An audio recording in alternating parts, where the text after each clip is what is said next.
हरि ओम, नमो नमः। शुभ रात्रि, सुसंध्या।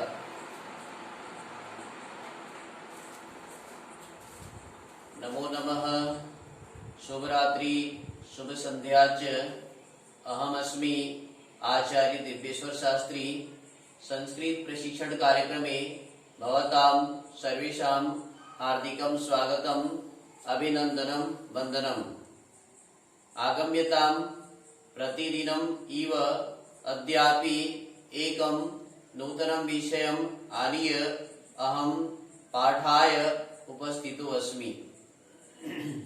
आइए आज एक महत्वपूर्ण विषय को लेकर के आप सबके समक्ष उपस्थित हुआ हूँ। आज का पाठ बड़ा ही सुंदर और रोचक है और इस पाठ को शुरू करने से पहले मैं आपको कुछ प्रश्न करना चाहूंगा कि क्या आप संस्कृत भाषा की प्रचार प्रसार में सहयोगी हैं? क्या आप भारतीय भाषा, वैदिक संस्कृति, भारतीय संस्कृति की रक्षा करना चाहते हैं? क्या आप भारत देश को फिर से विश्व गुरु का पद दिलाना चाहते हैं? क्या आप धारा प्रवाह संस्कृत में बोलना सीखना चाहते हैं? क्या आप लगातार संस्कृत में बिना त्रुटि की लिख पाने का सामर्थ्य बनाना चाहते हैं? क्या आप अपने बच्चों को संस्कारवान या संस्कारवती बालिकाओं को बनाना चाहते हैं? क्या अपने वैदिक संस्कृति, अपने प्राचीन संस्कृति, अपने वेद, वेदांग, दर्शन, शास्त्र, उपनिषदों को जीवित रखना चाहते हैं? क्या आज भी हमारे देश में चारों तरफ वेद मंत्र गुंजायमान हो, संस्कृत जैसी मधुर वाणी का उच्चारण हो, संस्कृत भाषा का पठन पाठन सर्वत्र हो? आज जो विदेश जिसको अनुकरण कर रहा है, हमारे देश की भाषा, हमारे देश की संस्कृति, हमारे देश के जो व्यवहार है, आचरण है, जो रीति रिवाज है, वह हमारे देश में पुनः पल्लवित हो और पुनः वो प्रसारित हो, पुनः वह जीवित हो, ये आप चाहते हैं? तो आइए जुड़िए संस्कृत वाला पाठ में और हमारे द्वारा निर्मित ये जो वीडियो है अपने अपने छात्र छात्राओं को अधिक से अधिक शेयर कीजिए और उसको जो है ना सीखने पढ़ने के लिए आप विविध प्रकार के प्रश्नों का समाधान संस्कृत भाषा से जानना चाहते हैं तो इसे वीडियो को संस्कृत में जो वीडियो बने हुए हैं आचार्य दिव्येश्वर शास्त्री जी के द्वारा या कहेंगे वैदिक संस्कृति की रक्षा के लिए जो पाठ पढ़ाए जा रहे हैं उन पाठों में आप अवश्य रूप में सम्मिलित होइए और इस पाठ का आनंद लीजिए। आज के पाठ के बारे में चर्चा करते हैं। आज का पाठ है उपसर्गाः, उपसर्ग है ना, और ये उपसर्ग होते हैं द्वाविंशतिः, अर्थात 22 प्रकार के उपसर्ग होते हैं और ये इन उपसर्गों का प्रयोग कहा गया है क्रिया योगी। क्रिया के योग में, धातुओं के योग में उपसर्गों का प्रयोग होता है। आप देख रहे हैं ये जो उपसर्ग है इसमें 22 उपसर्गों का प्रयोग मैं आज बताने जा रहा हूं और यह धातु के पूर्व क्रिया, भावः अर्थात क्रिया, धातु के पूर्व उपसर्गों का प्रयोग होता है, ऐसा आप जानिए।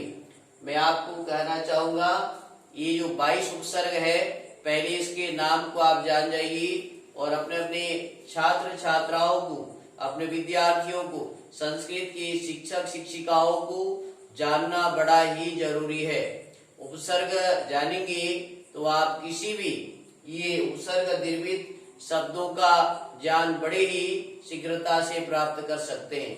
मैं इन वीडियो के माध्यम से, इस पाठ के माध्यम से आपको नई नई जानकारी देता जा रहा हूं और इन पाठों के आधार पर आप जो है संस्कृत भाषा को बड़े ही सहजता से, बड़े ही सरलता से, बड़े ही सुगम्य सुबोध भाषा में इसको जो है ना आप सीख सकते हैं। तो आइए ये 22 उपसर्ग है, कौन है जानते हैं। सबसे पहले है, पहला है प्र, परा, अप, शम अनु अव नीस नीर दूस दूर वी आंग नी अधि अपि अति सु उत अभि प्रति परि उप। ये 22 उपसर्ग है। मैंने दो भागों में बांट दिया है, 11 उधर और 11 इधर। 11 दूनी 22 उपसर्ग होते हैं। इन उपसर्गों का प्रयोग क्रियायोगी धातु के पूर्व लगाया जाता है। धातु में लगता है तो इनके अर्थ बदल जाते हैं। जैसे भू धातु का अर्थ होना है ना, उसमें उपसर्ग लग जाता है। जैसे अनुपसर्ग लग गया तो अनुभवती, अनुभव करता है, ऐसा हो जाए। प्रभवती मतलब बहता है। भू का अर्थ है उत्पन्न होना, किंतु उपसर्ग लग जाने के कारण से उसके अर्थों में परिवर्तन आ जाता है। तो आज ये विद्यार्थियों के लिए, शिक्षकों के लिए, संस्कृत के जिज्ञासुओं के लिए, संस्कृत पढ़ने वाले सभी लोगों के लिए, हर नर नारियों के लिए इन उपसर्ग का पाठ को लेकर के मैं आज आपको पढ़ाने जा रहा हूँ। इसका उदाहरण से थोड़ा सा हम आपको प्रयोग बता रहे हैं, देखिएगा, जानिएगा, बड़ा ही सुंदर। सबसे पहले उपसर्ग है प्र। प्र उपसर्ग प्रकर्ष अर्थ को बताता है। इसके अर्थ को, इसके उदाहरण को बताना। प्रचारः, प्रसारः, प्रकारः, प्रवेशः। आप देख रहे हैं उपसर्ग लगते ही इसका अर्थ बदल जा रहा है। प्रचारः चर धातु से प्रचारः, प्रसारः, प्रकारः, प्रवेशः। उसी बात ही परा, परा उपसर्ग से पराजयः, पराभवः, परामर्शः। इस प्रकार से आप जाने। अप उपसर्ग से अपमानः, ध्यान देंगे, अपमानः, अपलाभः, अपकारः। इस प्रकार से आप देख रहे हैं अपकारः। और सम उपसर्ग प्र परा अप, सम उपसर्ग से सम से बनेगा संसारः, संस्कारः, संयोगः, है ना, संयमः, संस्कारः। इस प्रकार से ये सम उपसर्ग से आप जानिए।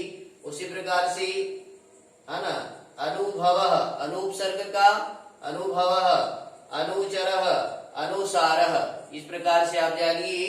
और अव उपसर्ग का अवधूतः, अवबोधः, अवकाशः। ये अव उपसर्ग से शब्दों का निर्माण हो रहे हैं।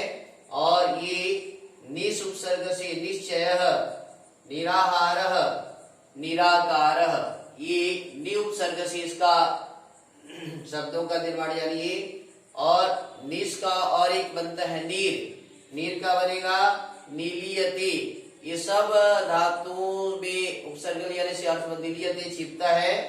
निरीक्षते निरीक्षण करता है, हो जाएगा।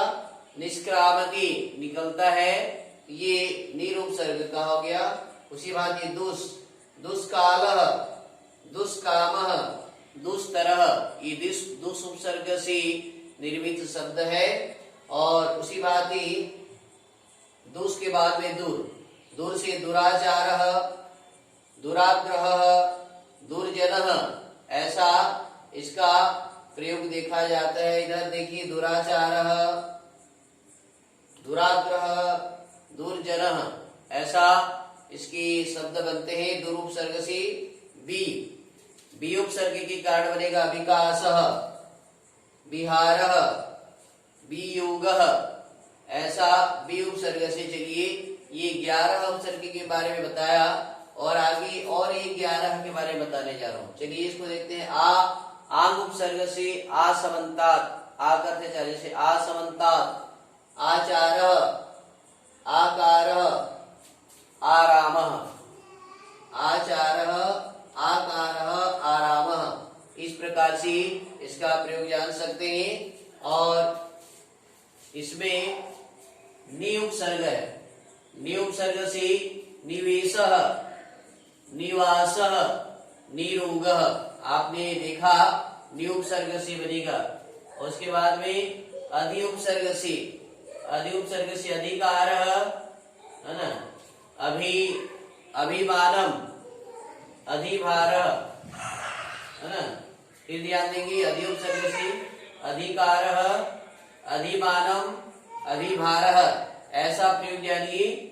और अपि से अपिधत्ते, अपिधत्ते उपसर्ग लग जाने पर धातु का अर्थ अपिधत्ते मतलब ढकता है। अपि गिरति है ना, इस प्रकार से यह गिरता है।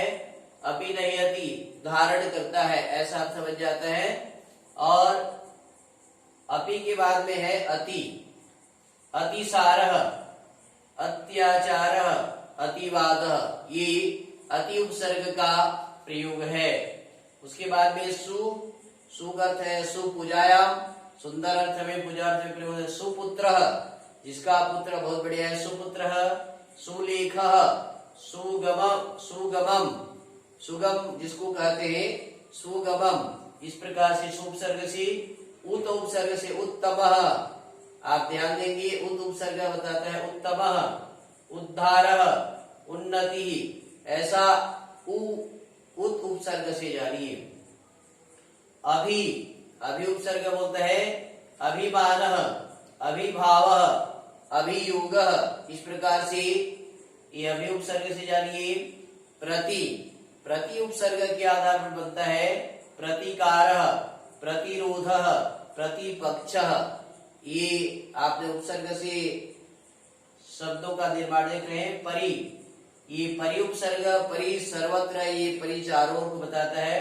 तो परिचयः, परिजनः, परिश्रमः, परितः, इस प्रकार से इसके शब्द बनते हैं परि उपसर्ग से।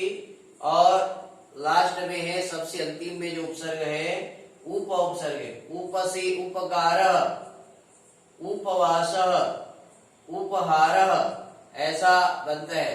तो 22 उपसर्ग के आधार पर बहुत सारे शब्दों का निर्माण होता है। किसी भी धातु में ये 22 उपसर्गों को लगा देंगे, उस धातु का अर्थ बदल जाएगा और उसके प्रयोग भी बदल जाएंगे। ध्यान देंगे ये जो जितने भी उपसर्ग है इनका रूप नहीं चलता है, ये अव्यय होते हैं। तो आपको समझ में आ गया होगा 22 उपसर्ग अव्ययों के अंतर्गत में आते हैं। अव्यय जो तीनों लिंगों में, तीनों वचनों में, तीनों पुरुषों में, सातों विभक्तियों में जिनका रूप नहीं चलता है वो उसको है ना, उसको अव्यय कहते हैं। अव्यय के अंतर्गत में ये उपसर्ग आता है। अव्यय पाठ में मैं इनका उल्लेख जो है अव्ययों का उल्लेख अलग अलग से करूंगा। आज आपको जो है ये उपसर्गों के बारे में बताने का प्रयास किया है। तो फिर से एक बार ध्यान देंगे, हमारे पास 22 प्रकार के उपसर्ग होते हैं और जिनका अर्थ जो है मैंने आपको बताने का प्रयास किया है। तो सबसे पहले उसका नाम एक बार दोहरा दें। प्र, परा, अप, सम, सम, अनु, अव, निस, निर, दूस, दूर, वी, आंग, नी, अधि, अपि, अति, सु, उत, अभि, प्रति, परि, उप। ये 22 उपसर्गों का नाम आप समस्त शिक्षक साथियों से मेरा निवेदन है, शिक्षिकाओं बहनों से निवेदन है, विद्यार्थियों से निवेदन है, इन उपसर्गों का सोदाहरण प्रयोग सहित आप इसको जानिए और याद कीजिएगा और बताइएगा। इसका प्रयोग हर पाठ में, हर क्षण, हर जगह इसका प्रयोग देता है। जैसे कुछ उदाहरण और मैं एक बार बताएं, जैसे प्र उपसर्ग से प्रभवती, प्रभवती, प्रणयति, प्रभवती मतलब प्रकट हो जाता है, और प्रणयति प्रेम करता है, प्रसरति फैलाता है, प्रतिष्ठति जाता है, पराभवती ये प्र उपसर्ग से, प्रभवती, प्रणयति, प्रसरति, प्रतिष्ठति, और आगे में आपको बताने जा रहा हूं परा उपसर्ग का। परा उपसर्ग का बहुत ही जबरदस्त इसका प्रयोग है। तो ये पराभवती पराजित हो जाता है, पराजयति आपने देखा होगा पराजयति, हाँ पराजित हो जाता है, पराकरोति भगाता है या उपेक्षा कर देता है, पलायति भाग जाते हैं। ये सब जो है परा उपसर्गों को बताते हैं। आगे है अप, अप उपसर्ग के बारे में आपको बता रहा हूं। अपहरति चुरा लेता है या छीन लेता है। अपहरति, अपकरोति बुराई कर देता है। अपकरोति बुराई कर देता है। अपदिशति बहाना करता है। अपदयति हटाता है या दूर कर देता है। ऐसा प्रयोग जो है ना उपसर्गों का आप जानिए। तो आपने सुना अप, अब आगे है सम। सम उपसर्ग का जानिए। संगच्छति मिल करके चलता है, जैसे संगच्छध्वम, संबद्धध्वम, संगच्छध्वम एक साथ चलिए, संबद्धध्वम एक साथ बोलिए। सम्मो मनांसि जानताम, सबका मन और हृदय एक हो, ऐसा सम उपसर्ग का प्रयोग है। तो क्या बताया? संगच्छति, संदिशति, संक्षिपति, संक्षिपति मतलब समेटता है। संसेति संदेह करता है। संसेति संदेह करता है। संदिशति संदेश देता है। ऐसा सम उपसर्ग का प्रयोग आप जो है ना जान सकते हैं। आगे अनु उपसर्ग।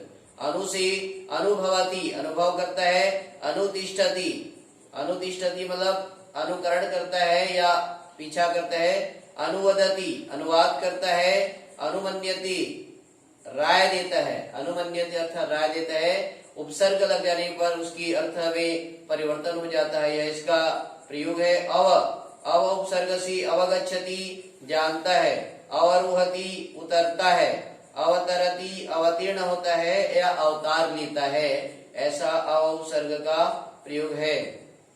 आगे अवजानाति, अवजानाति अपमान करता है। तो ये सारे अव उपसर्ग के प्रयोग हैं। आगे निस का प्रयोग बताता हूं मैं आपको। निर्दिशति निर्देश करता है। निश्चिनोति निश्चय करता है। तो आपने निस उपसर्ग का जाना। नीर उपसर्ग का है नीलियति छिपता है। निरीक्षति निगरानी करता है। निष्क्रामति निकलता है। आगे दूर या दुस उपसर्ग का। तो सबसे पहले दूस का लेते हैं हम लोग। दूरयति दुखी होता है। दुश्चरति बुरा काम करता है। दुष्करोति दुष्कर्म करता है। दुर्वक्ति दुर्वक्ति गाली देता है। इस प्रकार से आपने देखा दुस उपसर्ग का। आगे चलते हैं दूर उपसर्ग का। दुर्गच्छति दूर जाता है ना। दुर्वक्ति गाली देता है। दुर्नयति अन्याय करता है। दुर्गच्छति का अर्थ है दुख भोगता भी है। दुखों को भोगना दुर्गच्छति कहलाता है। बोलते इसका दुर्गति हो गई है, इस अवस्था में दुर उपसर्ग का प्रयोग होता है। दुर्गति भी कह सकते हैं आप। बी उपसर्ग विचरति टहलता है। बिलपति रोता है। बीतरति बांटता है। इस प्रकार से बी उपसर्ग का प्रयोग जानिए। और उसी प्रकार से आ उपसर्ग से आददाति लेता है, आदान करता है या लेता है। आरोहति चढ़ता है। आदिशति आदेश देता है, आज्ञा देता है। आगच्छति आता है। ये आ उपसर्ग का प्रयोग जानिए। नीर उपसर्ग का नी या नीर उपसर्ग निदिशति आज्ञा देता है, निर्देश देता है ना। निषीदति बैठता है। निगृणाति कैद कर लेता है। निगृणाति मतलब उसको ग्रहण कर लेता है, कैद कर लेता है, बंदी बना लेता है। निगृणाति। उस प्रकार से निश नीर है ना। निश के बाद में निर्गच्छति निश्चयम करोति है ना। नीलियति ऐसा नीर उपसर्ग का प्रयोग जानिए। अधि का अर्थ है अधिगच्छति प्राप्त करता है। अधिकरोति अधिकार कर लेता है। अधिक्षिपति निंदा कर लेता है। अपिधत्ति ढांक लेता है, ढकता है या ढांक लेता है। ये अधि उपसर्ग का प्रयोग आप जान सकते हैं। इसी भांति से आप जानिए अति है ना। अधि के बाद में है अपि। अपि का अर्थ है अपिधत्ति ढांकता है। अपिगिरति स्तुति करता है। अपिगिरति का एक अर्थ है स्तुति करता है। अपिनह्यति पहन लेता है या धारण कर लेता है। अपि उपसर्ग का। अति उपसर्ग का प्रयोग सीखिए। अत्येति नष्ट। अतिएति तमेव विदित्वा मृत्युम अतिएति ऐसा प्रयोग वेद मंत्र में है। नष्ट हो जाता है अत्येति। अतिरिच्यति बढ़ता है। अतिशेति बढ़ता है। अति सेते अधिक सोता है भी अर्थ हो जाता है। सु का अर्थ है सुकरोति, पुण्य करता है या अच्छा काम करता है। सुचरति, अच्छा व्यवहार करता है। सुनयति, अच्छे काम को करता है या अच्छे जगह ले जाता है, सुनयति। और आगे है उत उपसर्ग। उत उपसर्ग से उत्तिष्ठति, उठता है। उत्पतति, उड़ता है। उत्तरति, उत्तर देता है। 19 नंबर में अभी, अभी उपसर्ग का प्रयोग जानिए। अभिमन्यति, अभिमान करता है। अभिजानाति, पहचान कर लेता है। अपिधत्ति, कहता है। ये उपसर्ग लग जाने पर अर्थ बदल जाता है। यद्यपि धा धातु का अर्थ है धारण करना है, किंतु यहाँ पर अपिधत्ति, अभिधत्ति का अर्थ जो है ना कहता है। अभिमन्यति, अभिमान करता है। अभिजानाति मतलब पहचान करता है। अभिधत्ति कहता है, इस प्रकार से जानिए। और इस्माति प्रति, प्रति का अर्थ है प्रतिवदति, जवाब देता है। प्रतीक्षति, प्रतीक्षा करता है। प्रतिजानाति, प्रतिज्ञा करता है। प्रतिज्ञा करोति, प्रतिज्ञा करोति या प्रतिजानाति। और आगे है परि, परिचरति, सेवा करता है। परिचिनोति, पहचानता है। परिवर्तति, बदलता है। और लास्ट में उपसर्ग जो होता है 22वां नंबर उपदिशति, उपदेश देता है। उपक्रमति, शुरू करता है। उपतिष्ठति, उपासना करता है। इस प्रकार से आपने जाना 22 उपसर्गों का प्रयोग। ये 22 उपसर्ग है प्र, परा, अप, सम, अनु, अ, निस, नीर, दुस, दूर, वी, आंग, नी, अधि, अपि, अति, सु, उत, अभि, प्रति, परि, उप। इन 22 उपसर्गों का प्रयोग आपको अवश्य रूप में जानना चाहिए। इन उपसर्गों के आधार पर आप जो है ना संस्कृत को सरलता से जान सकते हैं। मैं आपको बहुत बहुत धन्यवाद, साधुवाद देना चाहता हूँ। आप मेरी उपसर्ग विज्ञानम, उपसर्ग पाठ में जो है ना आप भाग लिए। उपसर्ग अव्ययों में होते हैं, अव्ययों का रूप नहीं चलता है, किंतु संस्कृत भाषा के सौष्ठव को, भाषा के सौंदर्य को बढ़ाने के लिए उपसर्ग प्रयोग के आधार पर धातुओं के अर्थ बदल जाते हैं। उसको सीखा, जाना और समझा। और मैं चाहूंगा आप इस वीडियो को अधिक से अधिक जो संस्कृत के जिज्ञासु हैं, विद्यार्थी हैं, शिक्षक शिक्षिका हैं, उनको संप्रेषित करें, जिससे वो संस्कृत पढ़ सके, संस्कृत बोल सके, संस्कृत में लिख सके और शास्त्रों में अपना गति, अपना ज्ञान को जो है ना, अपने वर्चस्व को, अपने अधिकार को बनाए रखें। इन्हीं शब्दों के साथ मैं पुनः आप सबको धन्यवाद देते हुए अपने वाणी को विराम कर चलता हूँ। ओम शांति, नमो नमः।